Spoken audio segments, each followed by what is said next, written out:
Estudio de caso. Duelo por separación. Presentado por Angie Caterina Ospina, Angie Estefanía Pérez, Francia Milena Ramírez Soto, Cindy Karime Parrado. El presente estudio de caso se lleva a cabo en el campo disciplinario de práctica de psicología de bienestar y salud, cuyo objetivo y enfoque está dirigido a la construcción de los protocolos de atención de los consultorios de psicología de la universidad. El caso es conocido por una compañera que está en práctica profesional en el campo de salud y bienestar. El objetivo del campo de práctica es la construcción de protocolos de atención de los consultorios de psicología para el abordaje de diferentes problemáticas que se evidencian en la comunidad. Nuestro caso clínico es de una consultante y o clienta, quien es compañera de trabajo de la estudiante de psicología que está realizando su práctica profesional en el campo de salud y bienestar de la Corporación Universitaria Minuto de Dios. Actualmente ella vive en la ciudad de Medellín, tiene 30 años, es única hija y es de padres separados. Ella vive actualmente con su madre y su hija desde hace 5 años. Su profesión es ser enfermera. La relación que tiene con su expareja se construyó después de 1 año de noviazgo y quedó embarazada al año de estar saliendo con él. Se dio su separación después de 4 años de convivencia, ya que su expareja empezó con crisis de celos e inseguridades hasta el punto de prohibirle que saliera con sus compañeros de trabajo, y lo que la llevó a tomar la decisión de terminar la relación porque no estaba seguro de que sí la amaba realmente. Actualmente el motivo de consulta de la clienta se debe porque se siente desorientada y manifiesta tener crisis de tristeza porque no asimila el abandono de su pareja, quien la dejó por otra persona. Dice que no quiere sentirse más así, no deja de llorar y quiere entender por qué su estado anímico es de tristeza profunda y de rabia. Quiere obtener respuestas a ese dolor sentimental que le aqueja y no sabe cómo vivir sin él. Dice que no cree ser capaz de sobrellevar el dolor de su ausencia y no tiene ganas de seguir realizando sus actividades normales. Entre las hipótesis contempladas, es muy evidente que después de vivir una ruptura amorosa, los seres humanos empiezan a experimentar ciertos comportamientos que generan estrés y ansiedad. Esto desencadena en una depresión, llevándonos a examinar estados afectivos y cognitivos negativos presentados evidenciados mediante conflictos en el entorno social de cada persona. Una de las hipótesis es la carga emocional de la paciente. Esta disminuye mientras más largo sea el periodo de distanciamiento entre ambas partes. Con el tiempo se convertirá en una experiencia más llena de aprendizaje y aceptación. Como también la dependencia emocional de la consultante. Estaba asociada a la ausencia de su padre durante su infancia. Y para terminar, la tristeza, el llanto y la baja autoestima de la consultante. No están asociadas a los vínculos afectivos con su pareja. Entre los instrumentos empleados tenemos la historización. Esta consiste en relatos que permiten conocer aspectos relevantes e importantes de la relación y de la persona ausente. Puede darse la instrucción a la paciente como: cuenta todo lo que recuerdas de esa persona. Los relatos pueden complementarse con fotografías. Otro de los instrumentos es el breve inventario de duelo. Este se construyó para evaluar la fase predominante del duelo en la que el individuo se encuentra en el momento de la evaluación. Está constituido por 22 preguntas con 4 opciones de respuesta, que van desde 0, igual en absoluto, nada, o todo lo contrario, 1, un poco, 2, bastante y 3, mucho. Las preguntas del 1 al 5 corresponden a la primera fase del duelo, la aflicción aguda. Las preguntas del 6 al 11 son la segunda fase, que pertenecen a la conciencia de la pérdida. Las preguntas de la 12 a la 15 son la tercera fase, la conservación y aislamiento. Las preguntas 16 a la 19 son la cuarta fase, la cicatrización. Y las preguntas de la 20 a la 22 son la quinta fase del duelo, la renovación.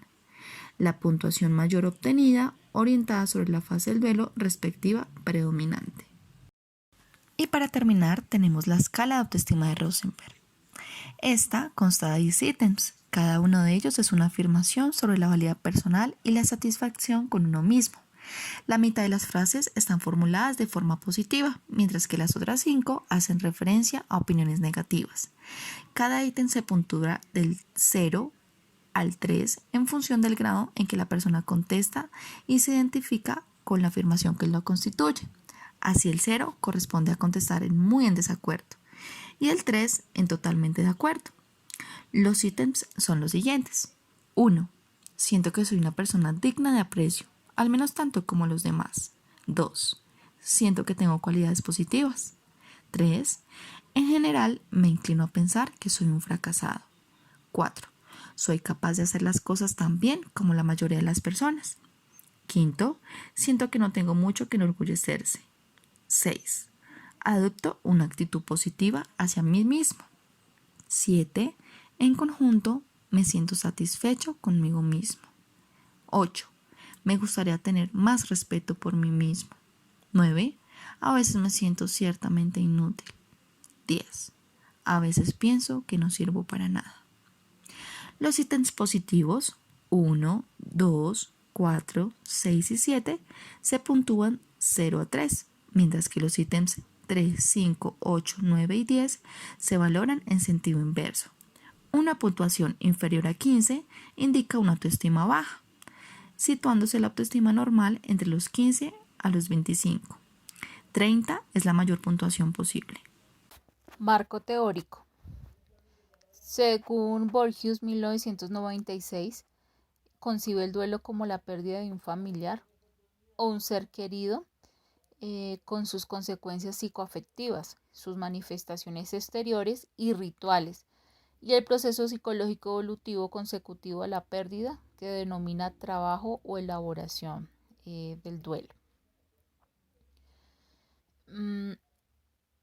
Walter Rizzo 2006 manifiesta la psicopatología del paciente diciendo que se estudia a partir de 3 estructuras de razonamiento: la sintomática descriptiva, la segunda explicativa preventiva y la tercera explicativa promocional. Las 3 estructuras actúan de manera integrada, pero se dividen por el carácter explicativo necesario para la intervención.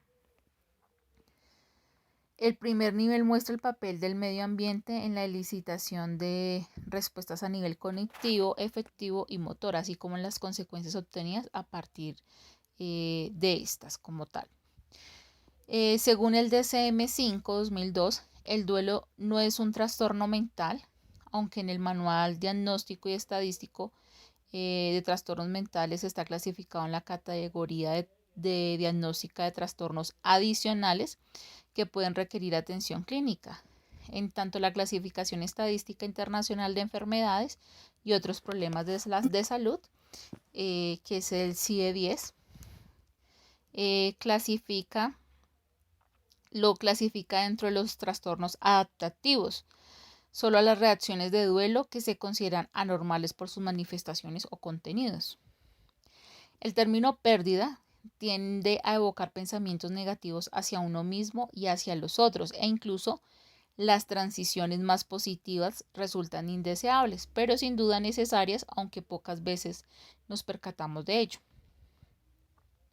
Desde el punto de vista nosológico, el duelo se encuentra recogido en las clasificaciones psiquiátricas modernas. Quizás varios autores o la mayoría mencionan diferentes fases del duelo ante una muerte, de los cuales se pueden resumir en el proceso de duelo, un mecanismo humano para el manejo de las pérdidas emocionales. Tenemos la negación, no me lo creo, tristeza, el dolor o pérdida, culpa, no lo he hecho bien, ira o rabia, no es justo, aceptación, ya no duele tanto. Cada etapa está caracterizada por el predominio de una emoción u otra. También se clasifican en tipos de duelo. Tenemos, a continuación identificamos las diferentes etapas de duelo a partir de varios autores. Tenemos en este momento el duelo anticipado, que es el proceso de duelo, es uno de los más habituales, el cual la persona experimenta diversos sentimientos y emociones que anticiparon que se preparara emocional e intelectualmente para la inevitable pérdida. Cabe resaltar que en este tipo de duelo los sentimientos suelen ser mucho más ambivalentes e inestables. Tenemos el duelo sin resolver, eso significa que la fase de duelo sigue presente, la persona aún no asimila ser despojado de su afecto. Tendremos el duelo crónico, es aquel proceso que aún no ha sido resuelto, no remite con el paso del tiempo que dura durante años, también se conoce como duelo patológico o duelo complicado. El duelo ausente se presenta como una etapa de negación, la persona niega que el acontecimiento se haya presentado. El duelo retardado suele aparecer en personas que controlan sus emociones en exceso y se muestran aparentemente fuertes. Tenemos el duelo inhibido, se presenta en cuanto hay una dificultad en la expresión de los sentimientos, por lo cual una persona evita el dolor de la pérdida. Duelo desautorizado, esto sucede cuando ha transcurrido un largo tiempo y la familia genera reproches a la persona que sigue en el duelo.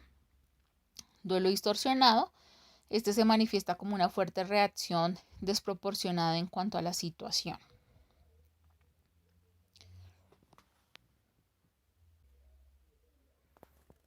En nuestro caso, abordaremos en el duelo la terapia cognitiva conductual por separación, duelo por separación, el cual propone modelos de intervención a corto plazo, activos, directivos, estructurados, colaboradores y psicoeducacionales, centrados en ayudar al paciente a examinar la manera en la que construye y entiende el mundo, así como experimentar con nuevas formas de respuesta conductual. Su principal objetivo consiste en transformar percepciones negativas, desviadas o distorsionadas de la persona acerca de sí misma, los demás y el mundo, de modo que pueda pensar y actuar de un modo más realista y adaptativo en la relación con sus problemas psicológicos, basado en la teoría de Rizzo 2006. Explicación teórica sobre cómo se mantiene en la actualidad el problema en particular. Los problemas emocionales que ha presentado la consultante se han derivado debido a la vulnerabilidad psicológica desencadenada por la experiencia vivenciada con su expareja, teniendo en cuenta lo que menciona Alcázar Zapata 2018. En la actualidad, sus rupturas amorosas suelen tener problemas de evitación experiencial, irregulación emocional, problemas afectivos y emocionales, malestar psicológico, la decadencia en las relaciones sociales, afectivas y duraderas, sin pasar por alto nivel de falta de aceptación ante la situación evidenciada. La mayoría de estos factores se involucran de lleno con la sintomatología, comportamientos, conductas que mantiene la paciente en el proceso de duelo. ¿Qué se pretende lograr respecto al problema teniendo en cuenta los factores de mantenimiento detectados en la consultante? Uno, se pretende permitir que la consultante exprese sus emociones por medio del lenguaje verbal y corporal, indicar las etapas del duelo y el proceso que éste conlleva por medio de la información para reconocer el duelo como un proceso normal, orientar a la consultante a fortalecer el autoconcepto y llevar a la consultante a realizar su proyecto de vida. Conclusión.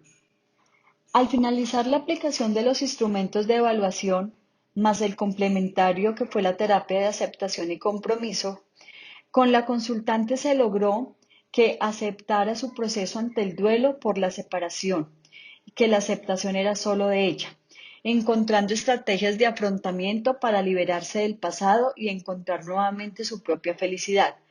Además, reconoce sus síntomas como normales, los cuales van a disminuyendo a medida que acepte su realidad y se enfoque en construir alternativas para transformar aquello que le causa malestar. El proceso de intervención con la consultante se desarrolló dentro del marco del respeto, cordialidad, comprensión y empatía. Se contribuyó a cambiar la forma de pensar y de actuar desde un enfoque cognitivo-conductual, focalizando la intervención en problemas del aquí y el ahora. Se llevaron a cabalidad las sesiones programadas al inicio de la intervención Se percibió una consultante con demasiados sentimientos reprimidos, estados de ánimo reflejados en sus expresiones, pero al final concluyó con un proceso de aceptación a su realidad y compromiso de cambio.